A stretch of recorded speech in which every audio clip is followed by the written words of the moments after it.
ఎవరి ఒళ్ళో అయితే ఆలు ఈలు అభ్యసించాయో, ఇవాళ మనం ఆలు ఈలతోనే విద్యాభ్యాసం మొదలు పెడుతున్నామా? ప్రతి తల్లిదండ్రి ఆలోచించండి. మా వాడప్పుడే మమ్మీ డాడీ అంటున్నాడండి, 50,000 కట్టాం. 50,000 కట్టింది ఎందుకంటే ఈ దిక్కుమాలిన భాష కోసం.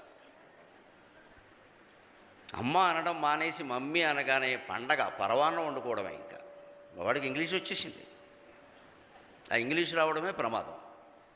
ఈ దిక్కుమాలిన ఇంగ్లీష్ రాకుండా ఉంటే దేశం అంతా బాగుండేది. ఇంగ్లీష్ వాళ్ళు రాకుండా ఉంటే ఇంకా బాగుండేది దేశం. అసలు వాళ్ళు వచ్చారు, తర్వాత వాళ్ళ భాష మాత్రం మన పట్టుకున్నాడు. పిల్ల పోయినా పురిటి కంపు పోలేదని సామెత. పిల్ల పోయిందిట, పురిట్లో ఉండే కంపు ఉంది, అది పోలేదుట 6 నెలలు అయినా.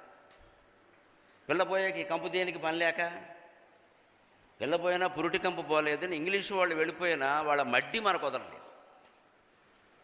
ఇంగ్లీష్ మీడియం చదువుకోవచ్చండి, దాని గురించి కాదు, 100 మీడియంలు చదువుకోండి. ఏ భాషతో మొదలు పెట్టాలి విద్యాభ్యాసం? ఆలు ఈలు. ఇవాళ అక్కడ చెబుతున్నారు కదా పరిచయంలో, తెలుగు మాస్టర్లకు విలువ లేని రోజుల్లో నమశివాయ. ప్రమోషన్ పార్టీలో ఎవరో అడిగారు,